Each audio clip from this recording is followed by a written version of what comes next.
السيسي هيحصل فيه نفس اللي حصل في رئيس فنزويلا.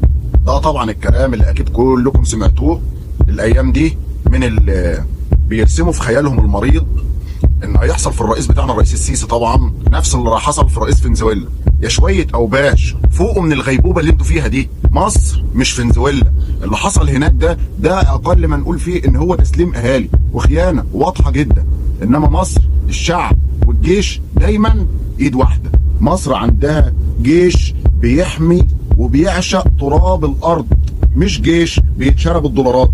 شكلكم فعلا ما تعرفوش يعني ايه مصريين. هتعرفوها منين؟ انتوا الدم اللي بيجري في عروقكم اصلا كله خيانه. الشعب المصري بيعشق تراب بلده، واكبر دليل على كده انه في 30 يونيو نزل وشالكم كلكم من جذوركم. الشعب متمسك بالرئيس السيسي ومستعد يضحي بحياته عشان خاطر الرئيس السيسي يفضل في مكانه. ليه؟ عشان الرئيس السيسي هو اللي خد القرار باننا نتخلص منكم. انتوا كنتوا عاملين زي السرطان اللي بياكل في جسم البلد. السيسي اللي وقف قدام العالم كله عشان يحمينا من مصير حصل لدول تانية كتير. اي حد عايز يهد نظام بلده بيشتغل على حاجتين: بيشتغل على انه يجيب المحتل يمسكه مكان ابن بلده، او الخيانة زي اللي انتوا بتعملوها دي. انتوا عايزين تسلموا البلد للي هيدفع اكتر، بس انتوا بتحلموا. احنا ما ننكرش في غلاء وفي معيشة صعبة، بس الشعب المصري واعي وعارف ومدرك ان اللي بيحصل ده وراه اجهزة مخابرات عالمية هي اللي بتتلاعب بالتضخم